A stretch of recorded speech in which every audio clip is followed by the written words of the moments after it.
Hello and welcome to the Overly Animated Podcast, where we take animation seriously. We talk everything animation here, including Craig of the Creek, which we'll be getting into right now. I'm Dylan Hysen, and today I'm joined by Michelle Anderer. Hello. And Alex Bonilla. Hola. Today we're talking the latest 5 episodes of Craig of the Creek, the August episodes that are airing, I believe, on TV from August 20th to 24th. They are Ace of Squares, Doorway to Helen, The Last Kid in the Creek, The Climb, and Big Pinchy of, Craig of the Creek episodes. Yeah, we're very excited to talk about Big Pinchy. Are we? I am. I don't know. Okay. Alex is apparently Big not. Pinchy might be the new Rupert, honestly. He's pretty fun. People don't understand what that means, but okay. We talk Craig of the Creek every release here on the Overly Animated Podcast. Find us at overlyanimated.com. Search for Craig of the Creek Overly Animated on iTunes, or subscribe to us on YouTube at overlyanimated.com/YouTube. Make sure you've seen these 5 episodes. They're airing on TV this upcoming week. They're currently on the CN app and website. Spoilers for all of these and previous episodes of Craig of the Creek. Michelle, what do you think of this batch of episodes? I know we keep saying this every time we podcast on the show, but basically all these episodes feel like the series continues to hit its stride. It keeps getting like better jokes, better character moments. It's just so consistently good. Like, I feel like we've been saying that every time, so it feels a little monotonous, but like, I only would say it because like it keeps being true.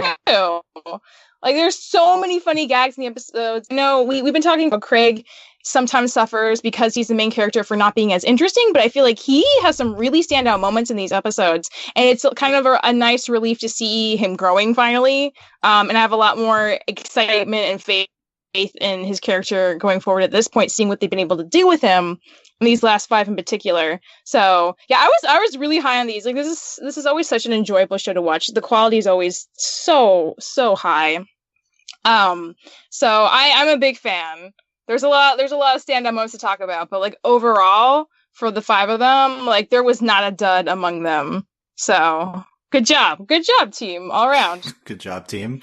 Are we job, the team? Craig team. Oh, no, the Craig team. team. Okay. We'll see if we did a good job at the end, but okay. So Michelle liked them. Alex, what do you think? I am also still impressed, just as I usually am when Craig of the Creek airs. I think in addition to stuff that Michelle said, we always praise the side characters on this show, and like they're introducing more side characters, and they continue to be interesting. But they're also going back to old introduced characters like the witches and the Last Kid in the Creek, and they're like they raise the quality of the episode when they show up. So I just like the fact that they're able to have quality characters no matter like how long we've gone without seeing them, or if they're new and like we're like 20 episodes in, we're still introducing new characters and they're still fun to be around. So I really enjoy that about Craig of the Creek, and I think the stories they're trying to do are a little bit more complex than I was expecting, to the point where like at least one of these episodes I had to rewatch because like the first time I watched, like what's going on? But and I going into Craig of the Creek existing, like I wouldn't expect that kind of narrative complexity to this show, but it manages to do that with a very grounded setting here. So all in all, I still continue to be impressed by Craig of the Creek, and I think that these episodes, there may be one or two duds, but like it overall, like it just continues the consistency and quality we've been getting from this show from the beginning. Yeah. In terms of that a complex episode, you could be talking about, probably you're talking about Doorway to Helen, but you also probably could be talking about Last Kid in the Creek. I feel like it could apply to multiple episodes. But both of them could apply, yeah. I was referring more to Helen, but both kind of complicated episodes, yeah. Okay. Yeah, good stuff. I think all 5 of these are great. The show does continue to be really, really excellent. And, everything we've said before, just impressive that, 25 episodes in, still really, really good.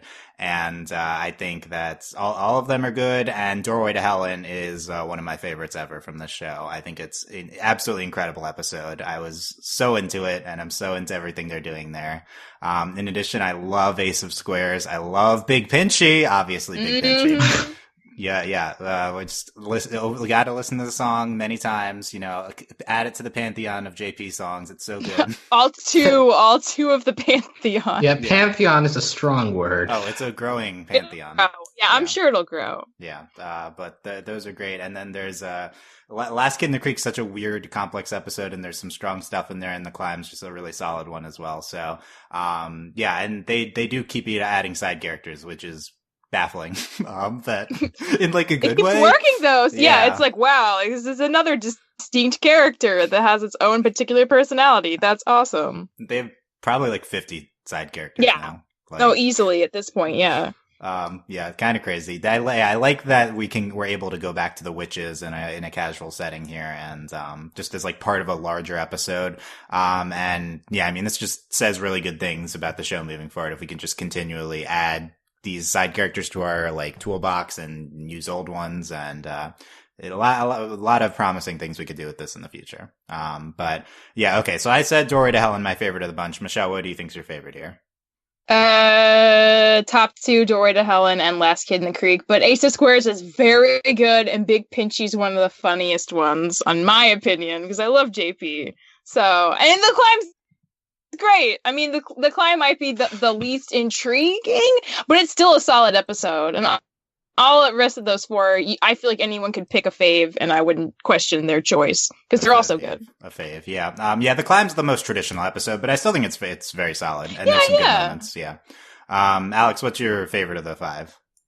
I really like Dory to Helen, especially on the rewatch. I also really enjoyed Last Kid in the Creek. The climb I enjoyed too, and then like on the bottom tier, I have Ace of Squares and Big Pinchy together. How dare you? Ace of Squares, Alex, but it's so relatable. Those silly rules for Foursquare that really hit me. Okay, so Foursquare, is that a real game? Let's talk about Ace of Squares since we're there. I did not have Foursquare in my school. Okay, so I know it exists. But like the first thing that comes to my mind is the app, not the game. No, not that. What is the app? Like what is the Foursquare app? It's kind of like Google. Like, is it like Google Plus, right? Where you like mark where you've been and like you get coupons and something based on. You can't describe something like Google Plus. No one knows what that is. Okay. Nobody wants to know what that is. YouTube forces them to Michelle, know. Michelle, what was Foursquare in your childhood? So it was next to the hopscotch. It's just like like on the black turf behind your school, the hopscotch and the Foursquare, and they give you the red ball, and you play. Everyone sucked at Foursquare, but we still had to try it. It was part of PE. You were required to for a couple of grade levels. I think like 2nd through 4th grade, you had to do Foursquare, and a lot of kids weren't very good. And you got hit in the face with the ball a lot, or you had to like run after it for eons. But I mean, this made it look awesome, and maybe some kids had way more fun Foursquare, but we always, the move we would always do that everyone hated was the cherry bomb. Yeah, you'd run and like throw it as hard as you could, and it would bounce over that poor kid's head. You'd never catch it. You only did it to the people you didn't like, and they would know that and hate you forever. But that's what I remember about Foursquare. So I liked Ace of Squares for bringing back those memories. Yeah. See, look, dodgeball is much simpler. Okay, you don't need all these fancy squares. Just one half and one other half. It's so exciting to move up a square, though, Alex, because usually it's by accident because you don't really know what you're doing. But if you make it to that 3rd square, you feel so amazing. You feel so powerful because you don't know how you got there, but you know you're almost the alpha, and that's so exciting. Yeah. Well, this episode definitely gets across the whole power dynamic of the Foursquare. Take it to an extreme. Yeah. Okay. Yeah. I also had Foursquare in elementary school a lot. That was a big memory that I got from this episode. We've talked a lot about how this show really hits on nostalgia things from our childhoods. Yeah. This is another big hit for me. Was Foursquare. Yeah, I remember. I think I was good at Foursquare. I think people were good at this. But, you got kids out. That was you, Dylan. I don't really remember. But yeah, cherry bomb is the one that I remember the most, like the special attack. Because I'm surprised they didn't do it in the episode. But I also remember popcorn, corners, typewriter. They did those 3. I remember those. I don't remember any of those. You guys really played Foursquare at your school. Yeah, I think these were all like real rules. I don't know about like Deepest Secret. I don't know if that was real, Deepest Secret was pretty intense. That poor kid. He couldn't prepare for that. Yeah, Aaron. Aaron is a crush on Kelsey. What do we think of Aaron? Big character. That was his only big moment. Yeah. And he was shirtless too, man. Like imagine having to admit your crush like that. Extra vulnerable, that's for sure. Yeah, but this is definitely a real thing, and a thing that came out of like me in elementary school, all these like weird things in Foursquare. I hadn't thought about Foursquare in years, right? So it's I think the show continues to do really awesome stuff like that. Toman is a big part of this episode. I think he's incredible. He's very cool. Maybe one of my new faves, honestly, Toman. Solely because of his tomato garden scene. What? I mean, also he's that very was wise very beyond beautiful. his years. Yeah. He says, He's very wise. I found peace growing red balls instead of throwing red balls. Also, the creek is always running, but it never changes Right. its sneakers. Like, how old is this? Like, he seems like he's Craig's age, but clearly he's eons above him in thoughts and wisdom. Yeah, he's thoughts, because wisdom. I mean, he gives himself all these crazy nicknames. I hesitate to call him He wise. is still probably not even 11 yet, right? So maybe he can't help still being a silly kid. Yeah, I love all his nicknames for himself, and he's very wise, and he's just He like can do both. he's like a parody of this like specific type of like sports movie trope or whatever, right? Like he's he falls into that role, and I think it's done really well. Yeah, just this episode really clicks to me when we go to him growing tomatoes. Like that's a great scene. And it's a great episode for Craig, who we see like a tough guy Craig persona as he's the new ace, and he has a new look. I think Craig's ace look. I think it's pretty cool. And, I liked his ace look too. I just hope he didn't get sunburned with his shirt open all day. That's what you're concerned about. That can happen to kids. Okay, I'm glad you're concerned for Craig there. But yeah, he's the ace, and it's like everyone wants to get him out. So he's trying to. He's trying to transfer. He needs to get Kelsey and JP out. He does this head thing that Kelsey can't do with Mortimer, and then he does prime time with JP.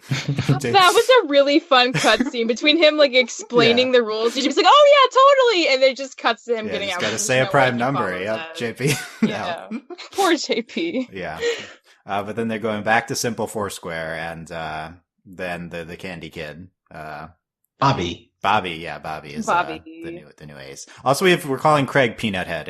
I thought that was a funny gag with JP's like he's probably gonna make fun of your shape of your head.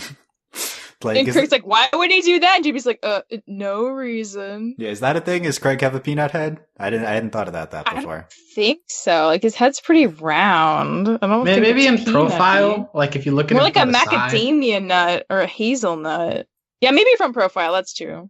Yeah. That was a good one. Oh, but speaking of, I guess Bobby was in the show before. Erin, at least, there's this new girl, Big Red. Is that what we call her? Yeah. She comes out of nowhere, and she's in 3 out of the 5 episodes. Yeah. Yeah. What was that? That was very weird. Confusing to me. I was like, where's this girl been the whole time? I would have noticed her. Yeah. What do we think of Big Red? New fave? she's very extra.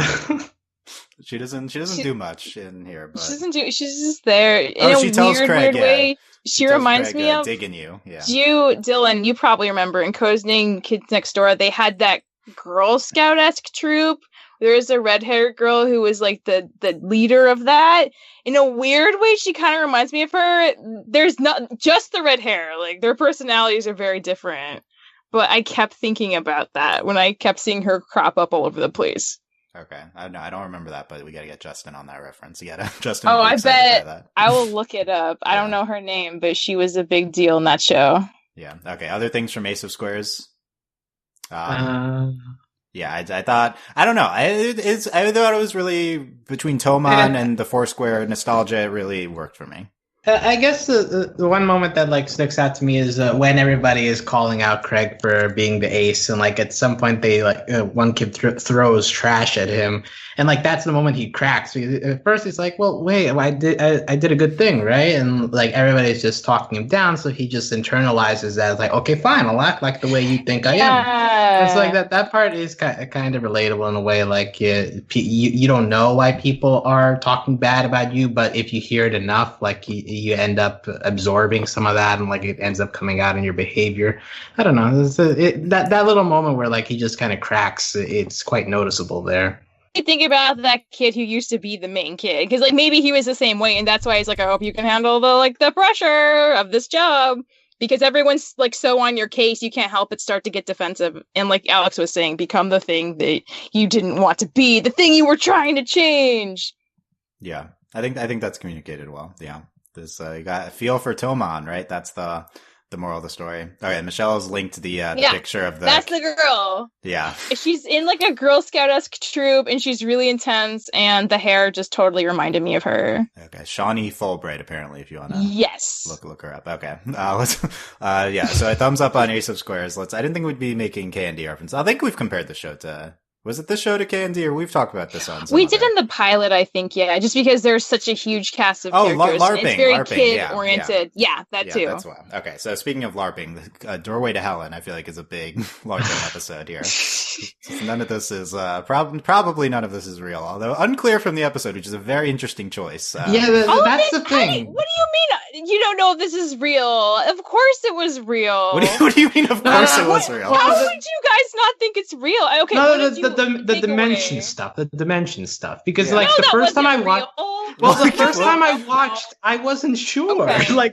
Alex. Because they did the whole Helen as a ghost man. thing, which is a very interesting device to use. Right. But the first time watching it, I was like, wait a minute, are they for real? Is this actually a weird dimension thing? Of course, by the end of the episode, it gets a little bit clearer, and even more so once you do a rewatch. But in the process of watching it, I was buying in. I was like, wait a minute, is this actually going on? I will say halfway through the episode is what if she literally is a ghost? That'd be so cool. They'd have a ghost friend. But clearly she's a homeschool kid, and that's why they're so confused. Yeah, well, there's other things that need to be explained, so we'll talk about it. I mean, her learning cursive is a thing that makes sense if she's homeschooled. Right, I learned cursive in the 3rd grade. That happens. That's fine, but I think the problem is why is her creek empty? What's going on here? She's just there at different times. Because she doesn't go to school, so when her mom lets her out, all the kids are in school, and she's like, no one's here. And that's literally it. I cracked it. She's just a normal homeschool kid, and they're going to find each other in a later episode, and we're going to see what her face looks like, and they're going to be best friends. It's going to be great. Totally normal. Everything's explainable. So I think it's obvious that the dimensions thing is not real watching the episode. I think what the interesting choice is that none of the characters know that that's the case in the episode. Totally. I think that's awesome. And Helen presumably doesn't even know either. She's totally buying into it the same as they are. It's interesting seeing it next to Last Kid in the Creek because also in that episode, Craig does not know that the witches stuff was not real too. So it's 2 episodes in a row that Craig is clueless on the actual source of what's happening here. And they never explain it. So he's just gonna grow up thinking that was really, because they don't explain that they were sick at the end either. I kept waiting for them to be like, "Oh, we were all sick." They're like, "No, we're here. Hello." And it's like, "Oh, okay." Right. He's just never gonna figure it out. Right. You in Last Kid in the Creek, you expect them to say, "Oh, they're sick." Remember Kit in the beginning, but no, they don't. They don't say. They're just there. There's both of these episodes, it's actually both of them are kind of confusing if you're not paying close attention to what's going on. So it's very interesting that they're back to back 2 pretty distinctive here. But let's Doorway to Helen. So we meet. We don't get a group name, but I assume these are the science kids. Ren as the main one who we talk to, and then we also have Faraday and Neil, I think, even though they're not named in the episode. Ren is awesome. Our most prominent new character. I think Toman, I guess, is also prominent, but she's probably the standout side character introduced in these 5. What do you like about Ren, Michelle? She loves science so much, and she loves science to the point where she's just hungry for the truth at whatever cost. And I love that she's willing to cross some morally questionable lines to get her scientific proof. And to prove things well beyond her age range. I just think that's awesome. I love her ambition. And I like her design. I like how kind of kooky and fun she looks. It's just everything about she's a big, strong, memorable personality. I think that's great. Yeah, I particularly like how Neil let Ren go on her entire spiel about the dimensions, but then by the end, oh yeah, by the way, I think I saw your worksheet over there. He lets Ren do his whole thing. It's like, no, but I actually. Yeah, it's I don't know. Ren, one of the most distinctive characters introduced in a while. She was really good. Love when she wakes up as you were right. I knew it. Yeah. I knew it. Wait, about what? Yeah. She's just so sure she's right from the beginning. She's so good though. It's definitely top of the list of characters we need to see again. And just the science kid, great, is another good idea for kids we could meet. Although what's with the other 2? Why haven't we gotten into the whole group as a whole? We just kind of meet Ren on her own here. And also I think really powerful again that this is like another diverse group of kids and they're associated with science. I think the show continues to be really awesome with just in introducing more side characters and them just being more people of color. I think it's awesome. And yeah, she's present throughout the whole episode. And we also have Helen, who we don't we never see her face or something. Michelle, do you think something's going on with Helen? Is there anything like, is she normal? Is she just a normal homeschool kid? I mean, or does she's I almost said she's as normal as any homeschool kid, but I mean, yeah, she's a normal kid. I think her thing is, one, she's shy. She said that. So she gets nervous around new people. And if you're homeschooled, and say she's like an only child and she's homeschooled, so she spends most of the time of the day by herself, and she's kind of shy around kids anyway. So I think any new person, especially if she started to have kind of an emotionally close relationship with them through pen paling, there's potentially more at stake if they didn't like her for whatever reason. It's just like a kid. Like, there's a lot to be afraid of, especially when you're a kid and you're meeting new people. So I think it's all understandable. She's just really shy. She doesn't socialize the same way kids who go to public school do with other kids all the time. So she's just like extra cautious. I don't think anything's wrong. I don't think she has like a physical deformity or anything. She's a normal kid. She's just shy and nervous. Right. I saw some people speculating. A lot of details here about like her having allergies that prevent her from being outside in a certain season. We have her having sugar-free foods and things like that. So I do think that there is something to the theory that maybe she's just a bit more sensitive to certain things, and that may contribute to maybe her self-perception, because also like she's just afraid of even showing herself. So, like, I obviously we're not going to find out right away, but I do think that there's something to the idea, like maybe there's a reason she's homeschooled is something about the fact that her parents don't think she should be interacting with other people or something. Yeah, and that would also explain why maybe she doesn't come to the creek on the weekends or something. They only let her go when there's no people around. Yeah. Well, I mean, that would be really interesting. I hope for her that that's not the case. I want her to have a happy, normal life, but that is interesting. Because that's the thing, right? With the whole homeschooling thing, why can't they just meet on the weekends when there's no school? I don't know. Maybe her parents don't like that plan. Maybe they make her do stuff on the weekend. Who knows? Yeah. She never brings up her parents, so we really don't. We have so much to speculate with. She says mom's her teacher and then stuff like that. But yeah. So it seems people speculating she might have some sort of physical disability. That's why she might not want Craig to see her. And I also noticed, like Alex said, the sugar-free and allergies and yeah. I mean, allergies are normal in some parents. Like, I had a chemistry teacher who would not let his little daughter have anything where high fructose corn syrup was one of the top 3 ingredients of anything. So no sugar cereal for that kid until she's a teenager and can buy it herself. Like, some parents are just particular about that. I don't think it necessarily points to anything larger going on. I do think there's evidence to support she's just really shy, and being homeschooled accentuates that even more for her than a public school kid. But it could be just that her parents are protective, and that explains all of this basically. Or it could be that she's like a sickly anime kid, you know, like a sick trope. So we'll see on that, but I think that's interesting that they leave that ambiguous at least. But yeah, so we have this whole thing about making this interdimensional portal that Ren builds, and I think it's awesome. Like, I love that idea. They got 2 doors with door frames. Where did they get those? That's amazing. The junkyard? Junkyard, yeah, probably. And they set the whole thing up. It's like incredible, like climactic scene to the episode of them like trying to walk towards each other in the storm, and then they end up just exchanging the bags instead because it's like about to collapse, and just like that, and the mood and the music, that and the scene before of the montage of Craig sending letters and Craig and Helen talking to each other with Cheese the Outline. Yeah. And them like explaining their versions of the creek together and learning that they both love the creek as much as the other one. And like being wistful that they like can't be friends with each other, despite that's like both really special to them. And just like, again, the music and how it like the aesthetic and how it looks, just, it's completely blown away by, this episode artistically, and how it's presented with that scene. And then the following climactic scene is just so incredible. I do think this episode is a beautiful depiction of a long distance relationship. Yes, that's what I was developing gonna say. Or like just an online relationship where maybe you do never get to physically meet that person, but you still have so much closeness. Like, I'm on the same page with you, Alex. That's totally what I took out of it too.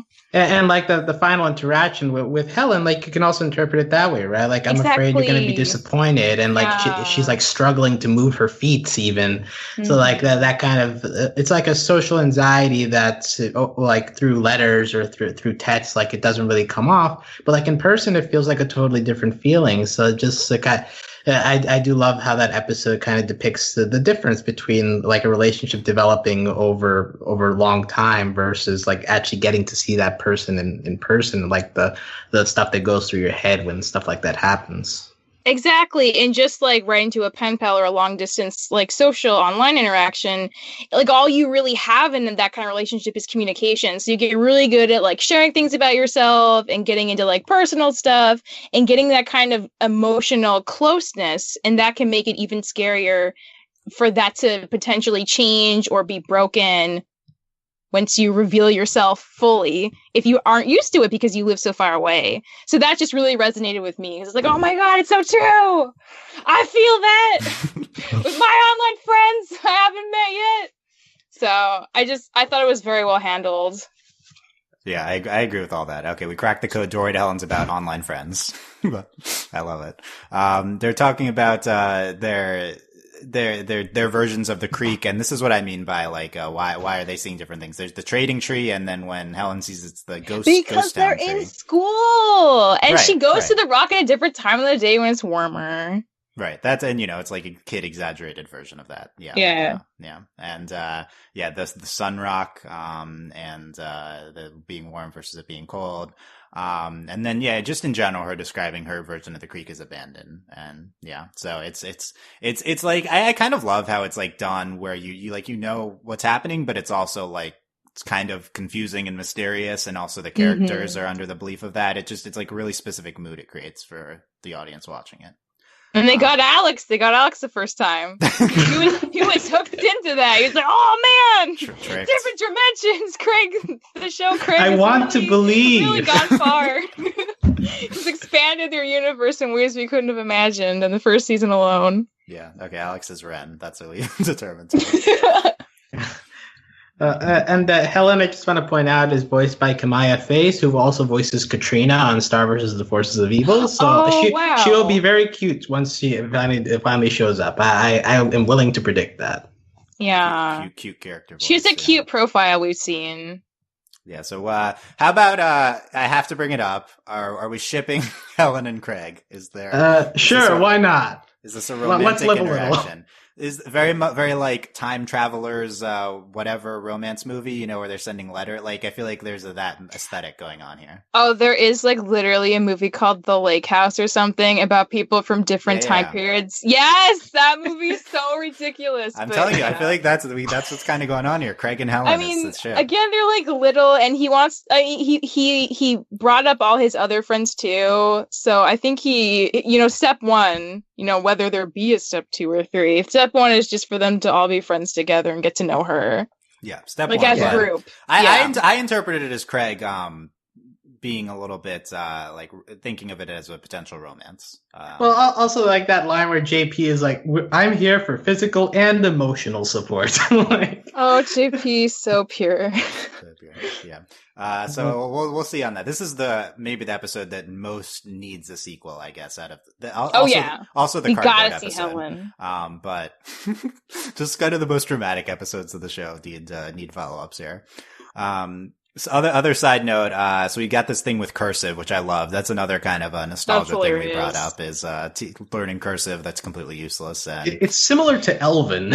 Yeah, similar to Elven. Oh, I know that was so. I know so many nerd kids in high school who were learning Elven, and they would probably agree with this. When you guys were in elementary school, were you told that the reason you were learning cursive is because you would write and use it the rest of your life, and it was this big important thing? I was told that's what my teacher told me. And then computers happened, and we never write a freaking thing anymore.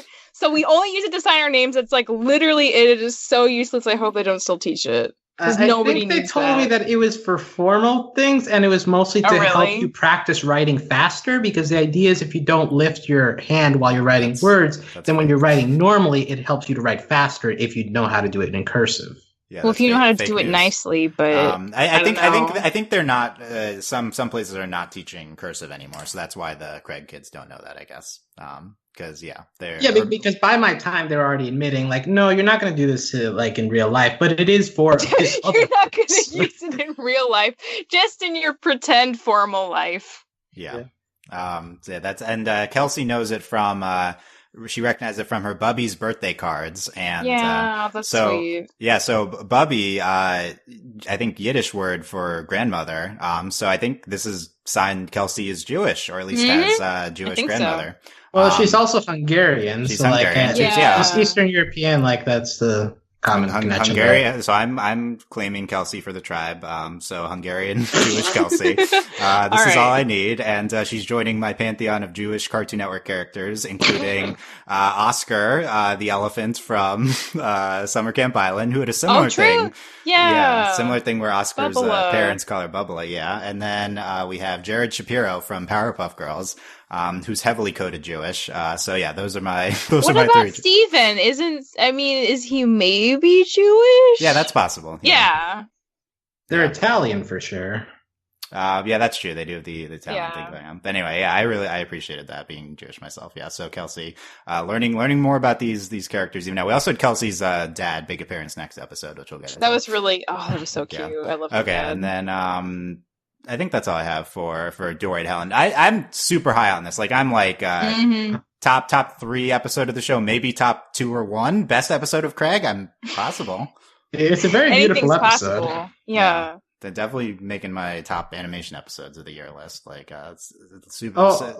Also, one thing for supporting the ship, Craig gets half a friendship bracelet at the end, and it's like in the shape of a heart. So yes, that's normal. We gotta put it together.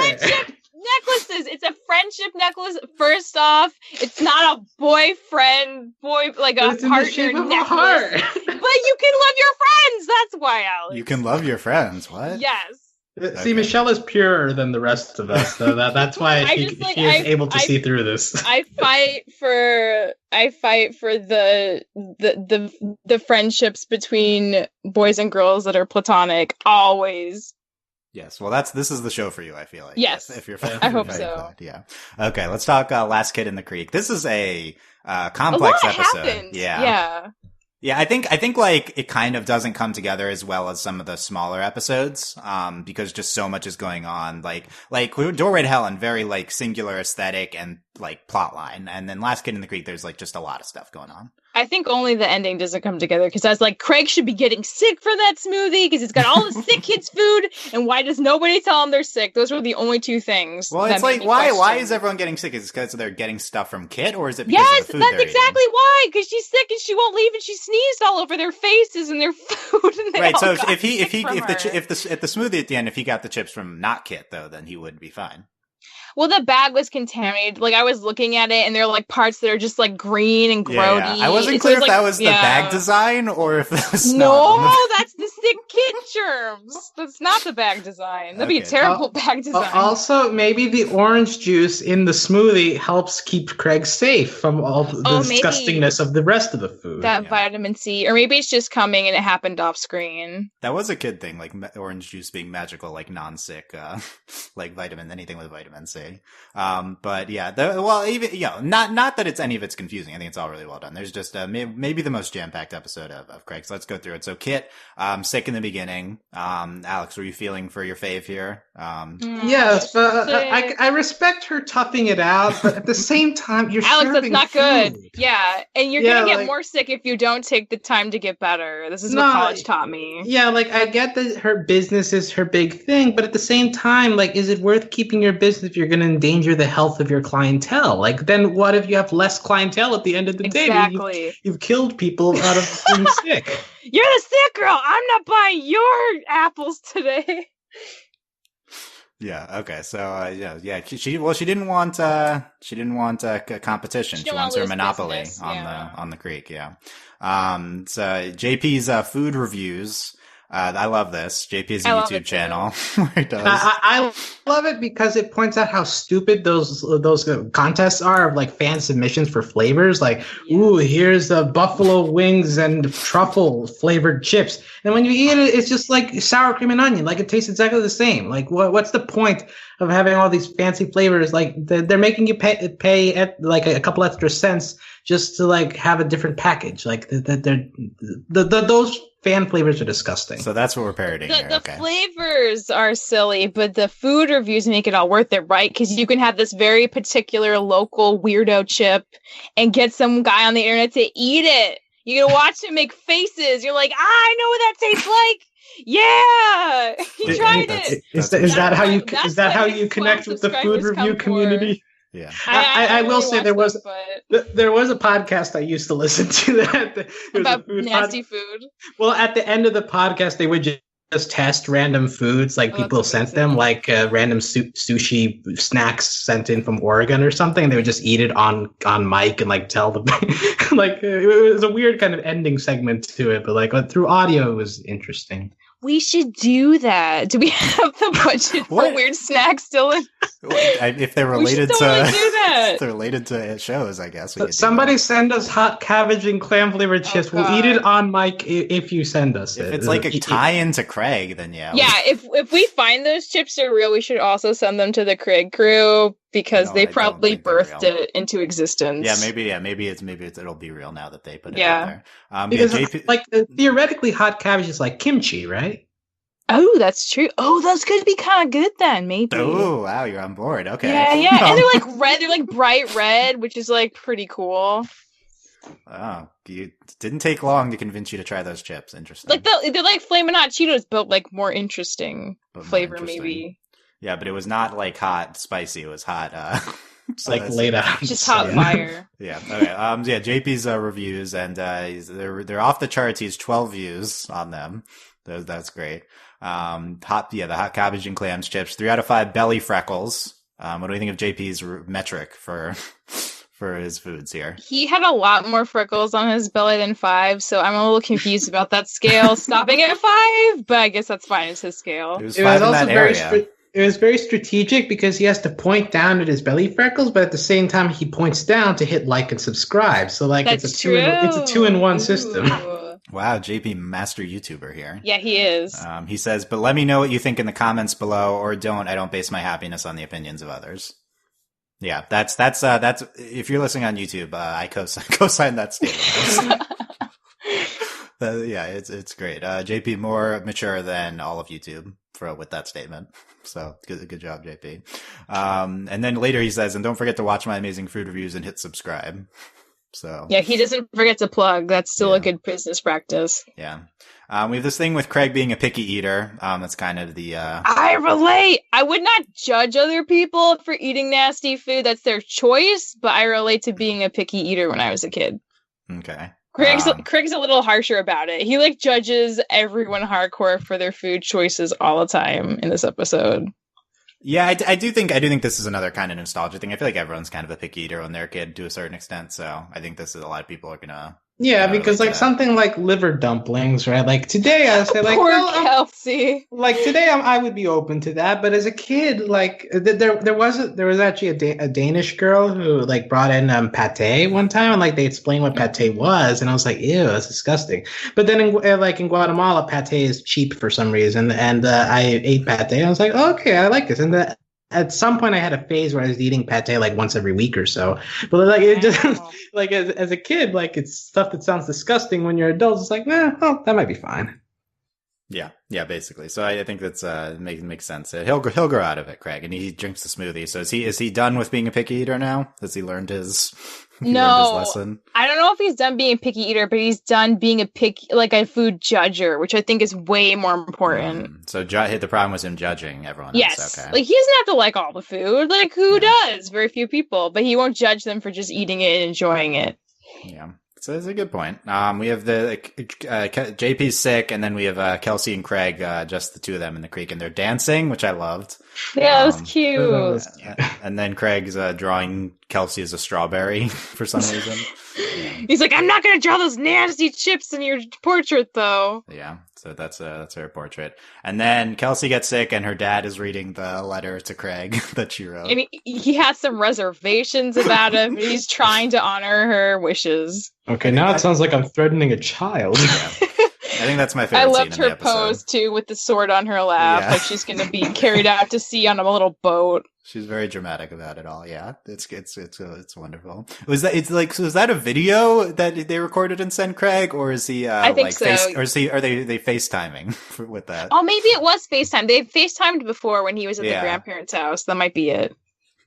Dad is very patient for putting up with that. Like, FaceTime my friend and then read this letter. We need a Kelsey family, a Kelsey dad episode. I know. I want to see her and her dad. Her dad seems like really sweet. Yeah, we've seen him a few times, but not extensively yet. So maybe Craig and his dad and Kelsey and her dad can have like a dad out, and they can come along and see them be dads together.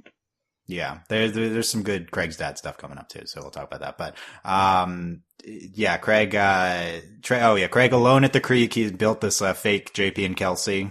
Oh my god! And he acknowledges it's kind of weird, but then he keeps using them anyway. Yeah, there's a SpongeBob episode like this. It was also similarly very creepy. Wait, which one, Alex? Which one? The one where like everyone goes to a party anti-SpongeBob, and so they leave SpongeBob alone in Bikini Bottom, and he's constructed like fake Patrick and fake Mrs. Puff, and like it's all very creepy to the point where I think his boat begins following him or something, and like what season was that? I don't know. We're moving on. It's not even a later SpongeBob. It's when I stopped watching.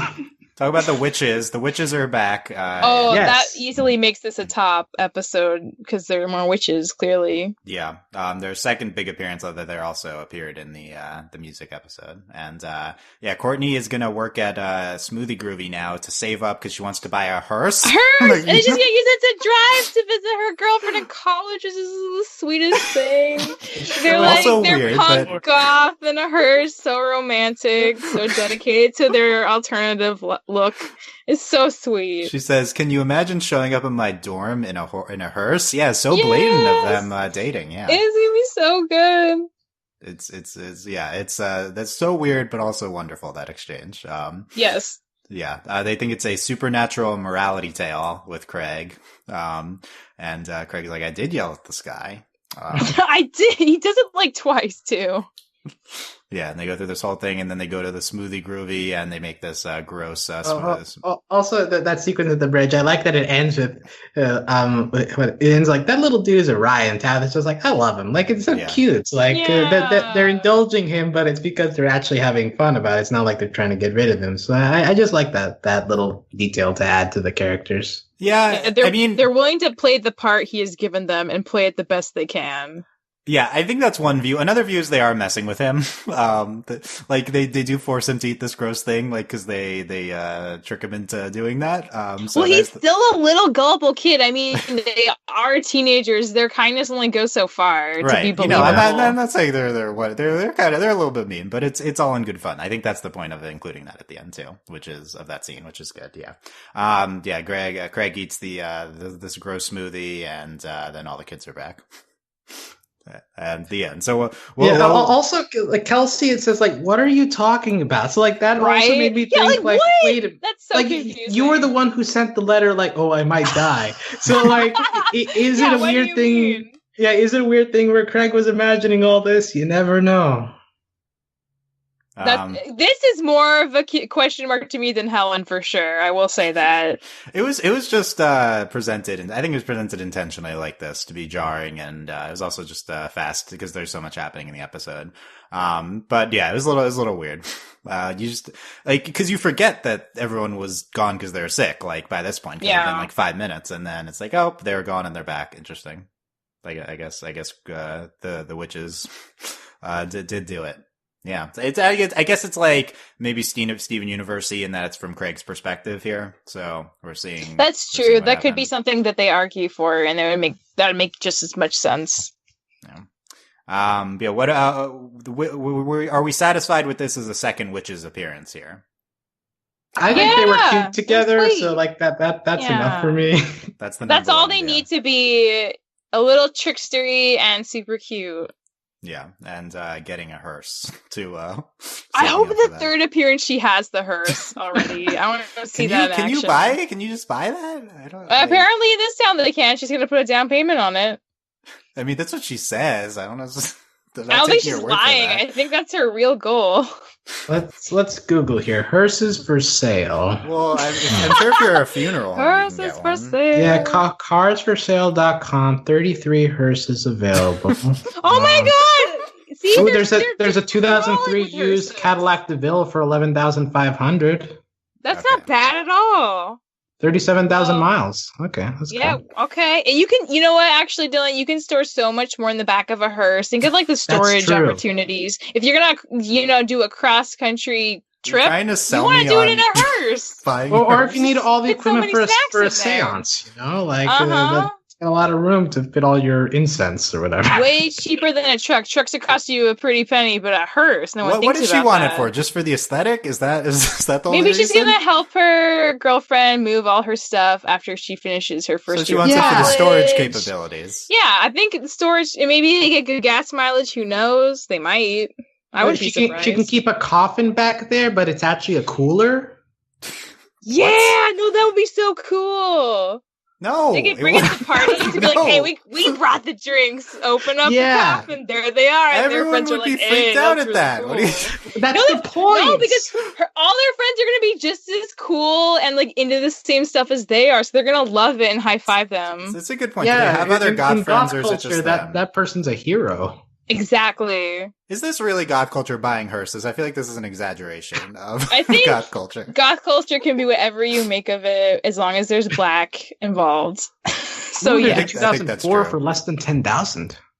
Are you? She should get that one. Alex, you're gonna get really weird, suggested results now. After you Google this, I'm fine. All of your targeted ads are gonna be. I accept my fate. Well, thank you, Craig, for Alex for doing did it this for the podcast. Yeah, you did it for the podcast. Okay, so we'll get back to this important topic of buying hearses. So let's move on to the climb. We have Craig with his Sky Mapper invention, where he's going to put his phone on a thing with a balloon and then try to see all of the creek.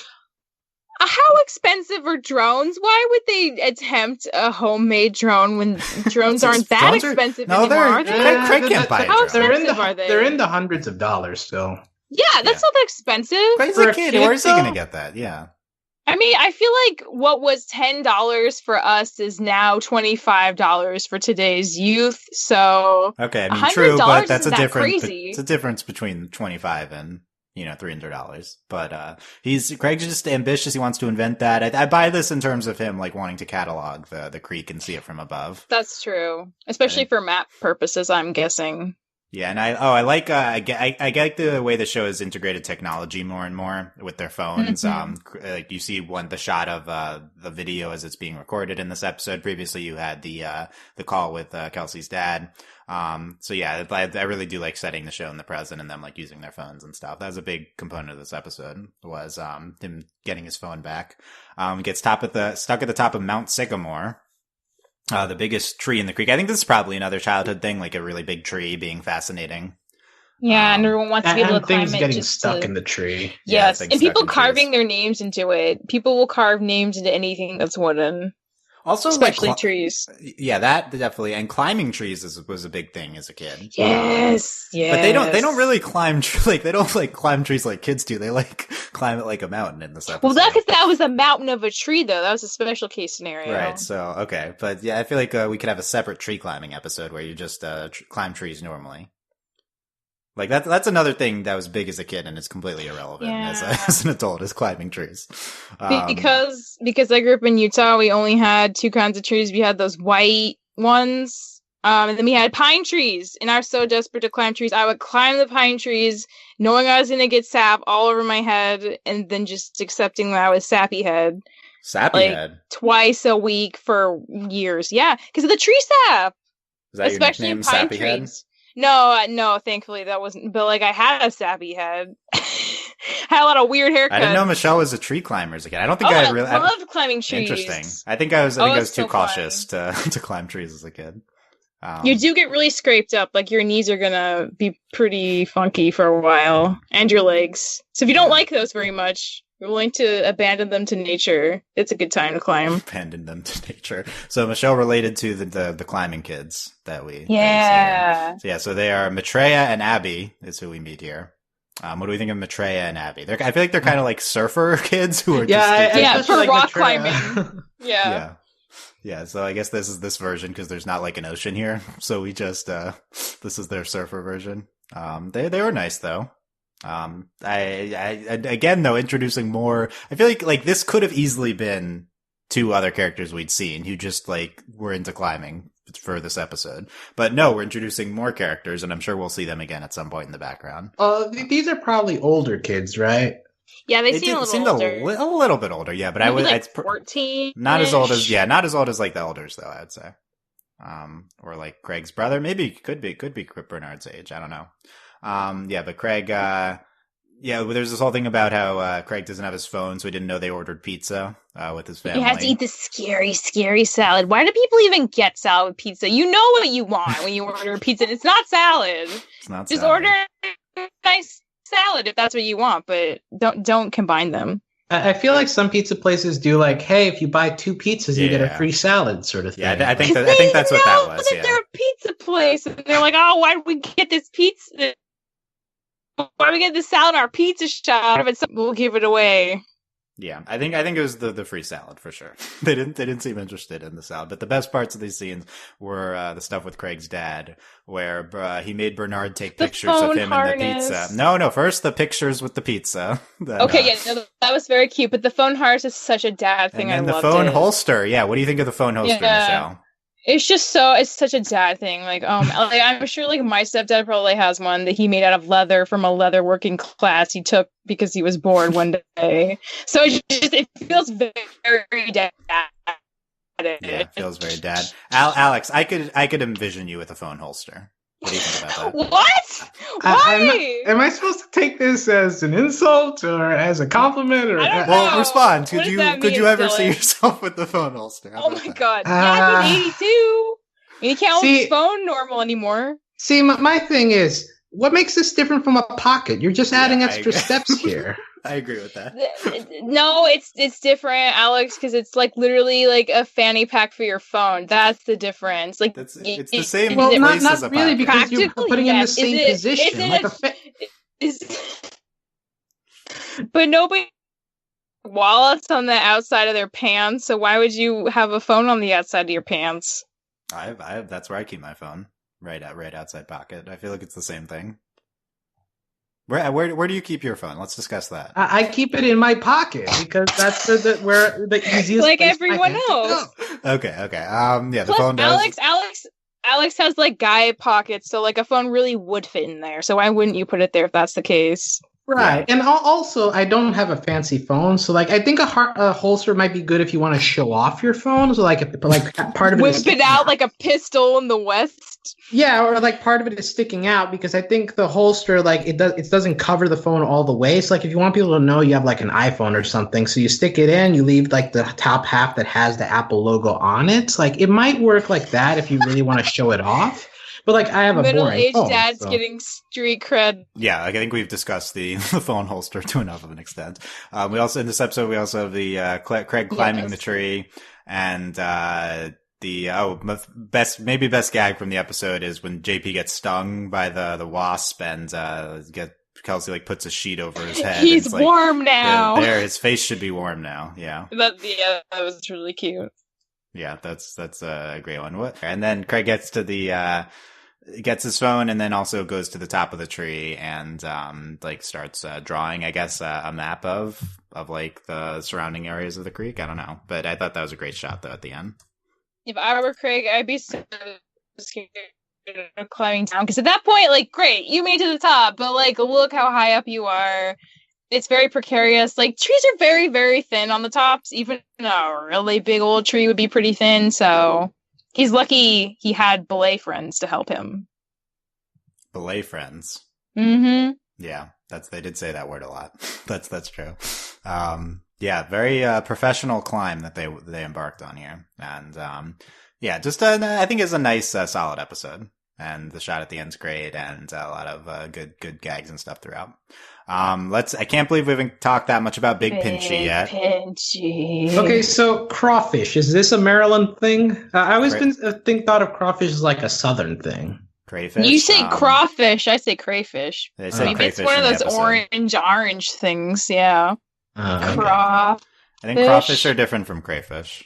Really? Is that what's? Are is they that both? my Are head they doing both a weird thing then? miniature lobsters? What do crawfish look like? How are they? No. how do they look different? Apparently, Let's they're find the out. same thing. Oh, really? Yeah, a crayfish, also known as crawfish, crawdads. Okay, so they're We're the same thing. both right. That could be a Maryland thing, but not something that I have experience with. Maybe closer to the coast, or with crayfish, and they're picking them out of the river or the creek, I guess. And the Forest Scouts are there, yeah. But this is the setup for JP's iconic Big Pinchy song. He makes a really good sea captain. He has the voice. He has the hat. He has the story. He has the scar. He has total. He is a sailor.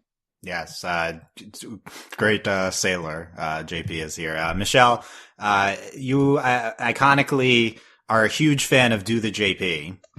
Oh my God.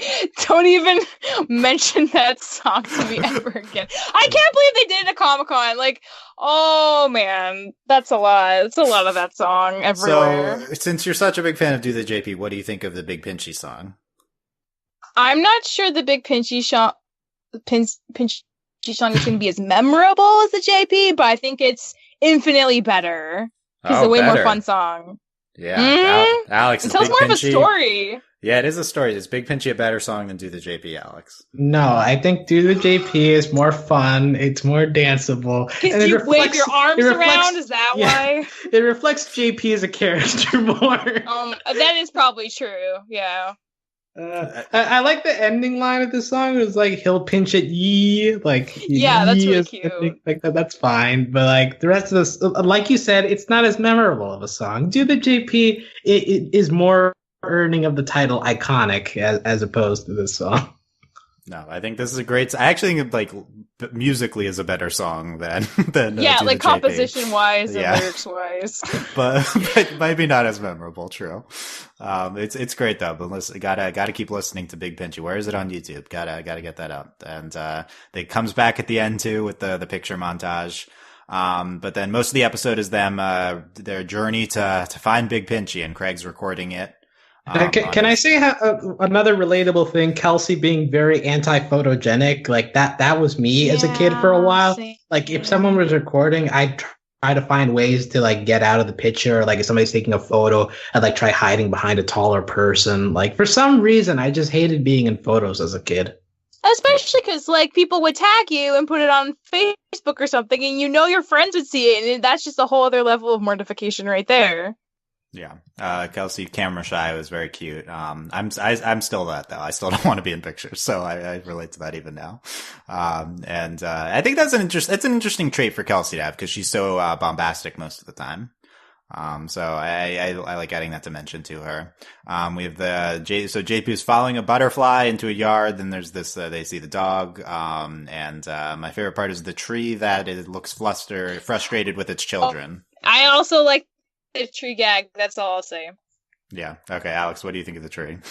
It did look like a parent shouting at its children. That was a very accurate description. Yeah, there's a good sight gag. Then they're in the cave, and this whole thing with JP's upset that Craig was so focused on Jason. I think this is maybe the weakest part of the episode for me, just because we've done Craig being obsessed with Jason before. So that it feels like we've been here.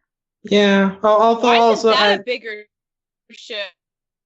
Shipping. Yeah, I mean, you guys talk about Helen, who we haven't even really met yet, but I mean, there's been Craig and Jason going actually just threats in the background this whole season. I mean, again, they're like children, so I don't really want to ship them, but like teenager thems, maybe they could work something out. Because Craig won't stop thinking about Jason. Wow, you're convincing me, Michelle. No, for real. And like love and hate are both very strong emotions, and they can flip flop sometimes. Okay. Anti-romance novel. Yeah. That's, yeah. Okay. I guess so. I could buy it. Jason sucks though. That's why we don't. Well, he's also like a little snooty kid. He won't be a little snooty kid forever. He has time. We're slowly humanizing Jason here. I mean, we were, but not in this episode. We were. Not this one. Yeah, we see, we find Big Pinchy under the rock, and we see this. That was okay. I gotta say, that was literally my favorite part of the episode, the Big Pinchy reveal. Because when he pulled up, like, I didn't know, like, maybe it wasn't going to be alive anymore. I was a little scared for Big Pinchy. But then you look at him, and he's this really old, really tired Korean crayfish. And that's, like, the sweetest, most endearing thing I've ever seen. Like, good on him for staying alive that long and getting so big and being so tired and old. He's winning at life by being alive at this point, frankly. And that's so exciting, and it makes me really happy and warms my heart. I loved how tired he looked. It was so cute. Okay, Michelle is very excited about the old crawfish. How do you feel when you go to Red Lobster and you see those really old lobsters that hang out in the corner of the tank? They make me so sad, and they're always like piled on top of each other, and they don't have room, and it makes me really sad. Right. Yeah, I want them to not be eaten. I want them to go back and get really, really big. Like Pinchy. Today we've learned that Michelle is passionate about crustaceans, old crustaceans. When they look really tired, especially. That's like an extra selling point. The SpongeBob also has an old crustacean. His name is Mr. Krabs. And like it's also very inspiring. Don't bring up Mr. Krabs. Okay. Yes. So his friends call him Big Pinchy. No, that's no one calls no. We get this flashback of younger JP finding Big Pinchy, and then there's this weird shot of them as old, playing on a ship. Oh, I almost forgot about that. And Kelsey looks amazing as an old. Does Kelsey have stubble in that? Yeah, it looks great. She looks amazing. It was very random, I thought. Tangentially related to what we're talking about, but it was very powerful though. Seeing them older. Interesting sequence, and then we take we have this montage of pictures with Big Pinchy. I thought this was a very fun episode overall. Oh, totally, very lighthearted, most of it. Yeah, it's fine, but I think for Craig of the Creek that they've done a bit better with like the moral side of things, and I think like you mentioned, the whole Jason stuff kind of falls flat. And like there are good gags in here, but I think compared to other Craig of the Creek episodes, it's on the lower tier. I was about to be outraged because I forgot there was a moral. It's like, what? Big Pinchy's great all on his own. Nothing needs to be fixed. It's perfect. I was like, oh, wait, no, there was a moral about Craig needing to not care about Jason and be a better person. It's like, whatever. But, I mean, yeah, I'm willing to forgive that for not being strong because you got Sea Captain JP, you got Song, you got tired, endearing, lovable Big Pinchy in the flesh, and that just that tips the scales dramatically in my favor for the episode overall. But I see your point. Alex just needs to open his heart to Big Pinchy. That's I don't know why you're so closed off to the Michelle favorite old crawfish. Can we have a new Discord channel for Big Pinchy? No, it is not. No. This is not. Where's his social media channel? If I've got an account to follow, then maybe I'll pay more attention to him. Exactly. Someone make him a Twitter. So we need the tie-in Big Pinchy Twitter. Okay. Yes. I'm glad that's what we've landed on here. So Michelle, overall, these 5 episodes, final thoughts. Oh, they're all so good. They've brought back so much nostalgia. And really good character stuff, really good jokes, really good character stuff.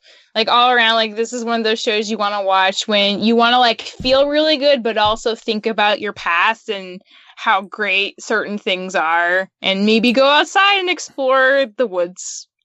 Maybe go outside, Michelle. Yeah, maybe. Yeah. Optional, but okay. Maybe. No outside in podcasting. We're not about that. Yeah, no. Alex, will you be going outside, and what are your final thoughts on these episodes? I will not be going outside because I think what makes this show special is that everyone who's in the creek is just so pure and so not so innocent. And I don't think if I go outside today, if I meet other people in the forest, They're gonna they'll be be as kind to me. Yeah. So you're not willing to randomly go into the forest and try to make creek friends, as well. Unfortunately, not. Also, the creek I have near me is very dirty. I think like there's a sewer stuff going on. There's a sewer here too. Yeah. Well, yeah, but this sewer doesn't really put. I guess no. Those science kids were actually measuring the pH level of the creek, so maybe there is some stuff going on there. But anyways, yeah, these episodes, while they don't make me want to go outside, but they do make me feel very comfortable. Their comfort food is the way I describe these episodes. As we mentioned, Doorway to Helen and the Last Kid in the Creek do very interesting things. The Tabitha and Courtney are great side characters, as well as Maitreya. Like I like Maitreya in The Climb, like just his surfer broiness vibe. There's one like, let me quote one of my famous bros of all time. So there's the nice side stuff to accompany Craig, Kelsey, and JP.